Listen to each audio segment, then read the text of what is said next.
आप लोगों को वो समय तो ध्यान ही होगा कि जब टमाटर का रेट पहुंच गया था 250 रुपए किलो और पूरे इंडिया में इस चीज को लेके हाहाकार मच गया था। मगर दोस्तों अब मैं आपको बताऊंगा वो केवल एक ट्रेलर था, छोटा सा।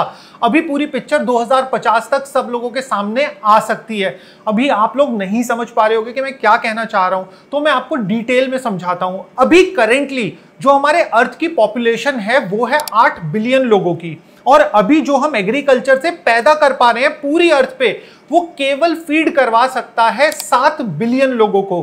तो ये बचे हुए 1 बिलियन लोग कौन है जो कि भूखे हैं? तो दोस्तों ये वही लोग हैं जो पॉवर्टी की वजह से मेल न्यूट्रिशन है और भुखमरी का शिकार होते जा रहे हैं। और ये तो अभी केवल इस चीज की शुरुआत है। 2050 तक एस्टिमेटेड है कि अर्थ की पॉपुलेशन हो जाएगी 9.5 से 10 बिलियन के आसपास। और जब अर्थ की पॉपुलेशन इतनी ज्यादा बढ़ जाएगी उसके कॉरस्पॉन्डिंग हमें एग्रीकल्चर का आउटपुट बढ़ाना पड़ेगा 60 to 100% तक। मगर आप लोग तो सोच रहे होंगे कि यार हम तो इंडिया जैसे देश में रहते हैं, भुखमरी यहां पे तो दूर दूर तक नहीं आ सकती। तो दोस्तों एक और इंटरेस्टिंग रिपोर्ट मैं आपको देता हूं ग्लोबल हेल्थ इंडेक्स की।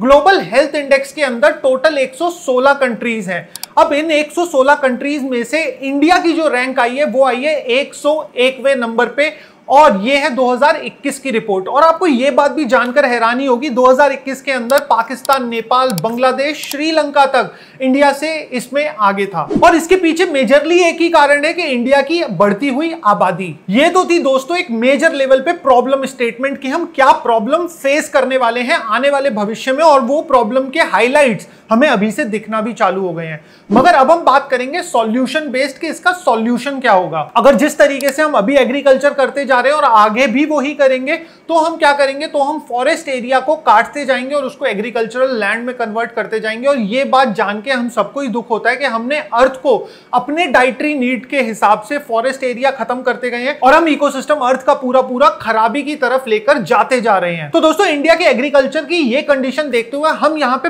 बहुत सारी चीजें हैं जो हम नेदरलैंड से सीख सकते हैं, और काफी हद तक बहुत सारी कंपनीज इंडिया में इस चीज को लेकर भी आ रही हैं और इसकी अडेप्टेशन पे भी काम चल रहा है। तो जी हां दोस्तों, हम बात करने वाले हैं फ्यूचर ऑफ फार्म्स के। अभी जैसे हमारे फार्म्स दिखते हैं, भविष्य में ये फार्म्स कैसे दिखने वाले हैं। तो दोस्तों जो हमारे भविष्य के फार्म्स होने वाले हैं वो होने वाले हैं इंडोर फार्म्स। आपने बिल्कुल ठीक सुना, इंडोर फार्म्स मतलब कि हम बिना सनलाइट के, बिना एक्चुअल सॉइल का यूज करे पूरे के पूरे खाने को उगाने वाले हैं। और इसी के साथ साथ जो ये पूरी की पूरी फार्मिंग होगी ये होगी वर्टिकल फार्मिंग। अब वर्टिकली क्यों? वर्टिकल से हमारे पास में सबसे बड़ा एडवांटेज क्या आता है कि हमारे पास स्पेस की बचत होती है। अब फॉर एग्जांपल आप एक एग्जांपल सोच के देखो लाइब्रेरी का। उस लाइब्रेरी के अंदर जो बुक्स को स्टैक किया जाता है वो वर्टिकली ही करा जाता है, जिससे कि ज्यादा बुक्स एक छोटे से एरिया में आ सके, क्योंकि फार्मिंग के अंदर लैंड भी एक बहुत स्केर्स कमोडिटी है। नेदरलैंड बेस्ड एक रिसर्च इंस्टीट्यूट ने 700 एकड़ जितने एरिया में जितना हम उत्पाद कर सकते थे फसल का, उतना ही उत्पाद उसके 1% एरिया से करके भी दिखाया है। और इसी के साथ साथ जो दूसरी सबसे अहम चीज की जरूरत होती है फार्मिंग में वो होता है पानी। तो जब सारा का सारा प्लांटेशन इंडोर्स होता है तो जितना भी पानी प्लांट्स के थ्रू इवेपोरेट होता है वो सारा पानी एयर सक्शन सिस्टम्स में फिर से रिस्टोर हो जाता है और उसको फिर से यूज किया जा सकता है। तो आप ये समझ सकते हो कि एक फसल को उगाने में जितना पानी लगेगा इंडोर फार्मिंग में उसका केवल 1% ही लगेगा। और इसी के साथ साथ इंडोर फार्मिंग में यूज किया जाता है एलईडीज का। अब आप बोलोगे कि आर्टिफिशियल लाइट, हाँ दोस्तों आर्टिफिशियल लाइट का रीजन बीइंग कि जो लाइट का स्पेक्ट्रम होता है वो बनता है 7 कलर्स से, और कई बारी हर प्लांट को हर एक कलर की जरूरत नहीं होती है। तो स्पेसिफिक ग्रो लाइट्स के मॉडल बनाए जाते हैं और प्लांट को उसकी ग्रोथ के हिसाब से स्पेसिफिक लाइट दी जाती है। ये लाइट मिक्स होती है white light, blue light, magenta light, इस तरीके के अलग अलग कॉम्बिनेशन से। जैसे for example blue light specifically green और लीफी वेजिटेबल्स को ज्यादा क्रंचियर बना सकती है। मगर अब यहाँ पे सबसे बड़ा सवाल आता है कि एलईडी लाइट की रनिंग कॉस्ट कहां से आएगी, उसको चलाने के लिए बिजली कहां से आएगी। तो दोस्तों एलईडी लाइट का बेसिक कॉन्सेप्ट है कि वो इलेक्ट्रॉन्स को लेके फोटॉन्स में कन्वर्ट कर रही है।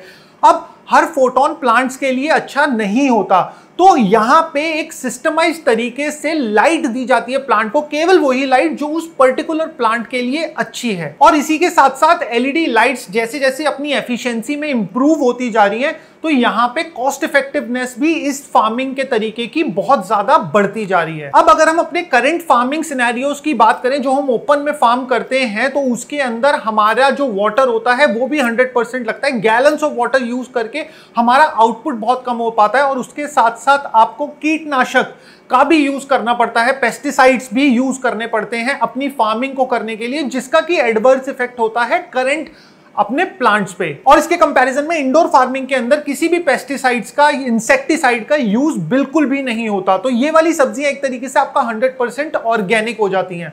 और अगर हम बात करें इसके अगले फायदे की, तो जब फार्म से आपके घर तक कोई भी सब्जी, फल, फ्रूट आदि पहुंचता है तो उसको एक बहुत लंबा पीरियड ट्रैवल करना पड़ता है। और अभी इनफैक्ट हर एक फल फ्रूट को जो बनाया जा रहा है वो इसी हिसाब से उसको मॉडिफाई किया जा रहा है कि उसकी शेल्फ लाइफ को इंप्रूव करा जा सके, ताकि वो पीरियड ऑफ ट्रांसपोर्टेशन में भी खराब ना हो। और यहां पे उसकी शेल्फ लाइफ बढ़ाने के लिए उसके फ्लेवर्स के साथ में कॉम्प्रोमाइज किया जाता है। तो इसी चीज पे एक बात ध्यान आती है कि यूजुअली हमारे घर में भी कहा करते हैं कि पुराने टाइम में जो स्वाद हुआ करता था फल और सब्जियों का, वो आज के टाइम पे नहीं है। तो यहां पे कुछ ना कुछ हम ये भी मान सकते हैं, the quality of soil is also degrading. हमारा जो मिट्टी की उपजाऊ क्षमता है या फिर जो मिट्टी की न्यूट्रिएंट्स देने की क्षमता है उसमें भी गिरावट आ रही है, और इसी की वजह से फ्लेवर्स में गिरावट आ रही है। और जिस तरीके से नए तरीके के बीज मार्केट में आ रहे हैं और उनको बनाया जा रहा है प्लांट की शेल्फ लाइफ इंप्रूव करने के लिए, तो जब प्लांट की शेल्फ लाइफ उन नए तरीके के बीजों से इंप्रूव करी जा रही है तो कहीं ना कहीं प्लांट की क्वालिटी में, फ्लेवर्स में कॉम्प्रोमाइज किया जा रहा है। और जब इस तरीके के वर्टिकल फार्म्स एक शहर के बीचों बीच बना दिए जाएंगे तो प्लांट की शेल्फ लाइफ को इंप्रूव ना करने की बजाय प्लांट की न्यूट्रिशनल वैल्यू और फ्लेवर वैल्यू पे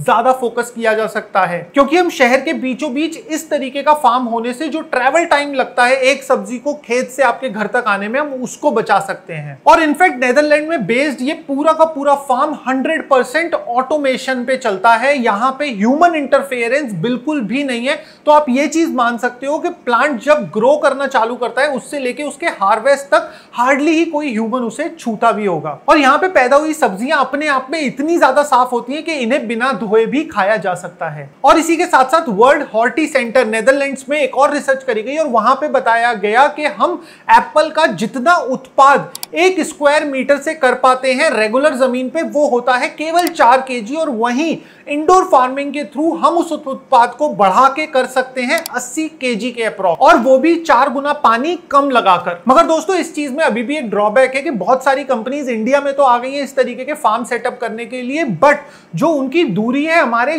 जमीन से जुड़े हुए किसान से वो अभी भी बहुत ज्यादा है। और ये कंपनीज अभी भी ग्राउंड लेवल पे नहीं उतर रही हैं, अपनी खुद की फैसिलिटीज बना रही हैं और वहां पे खुद ही सब्जियां, फल फ्रूट उगा रही हैं। बट ये वाली कंपनीज को एक अप्रोच देनी चाहिए इंडियन फार्मर्स को भी, जिससे कि वो उनकी फार्मिंग को भी इंप्रूव कर सके ओवरऑल। मगर इसके साथ साथ यही एक लिमिटेशन नहीं है, दूसरी लिमिटेशन आती है हाई कैपिटल इन्वेस्टमेंट। तो ये वाले फार्म कोई सस्ते में एस्टैब्लिश नहीं होते, ये फुली ऑटोमेटेड फार्म्स को एस्टैब्लिश करने में बहुत ज्यादा पैसा लगता है। तो यहां पे एक मिडिल ग्राउंड इस तरीके का आ सकता है कि बिना इतना कैपिटल इन्वेस्टमेंट करे और इतना हाई फाई फार्म बनाने की बजाय हम एक बेसिक लेवल से स्टार्ट तो करें इस तरीके के फार्म्स को बनाना और अपना आउटपुट बढ़ाएं धीरे धीरे करके।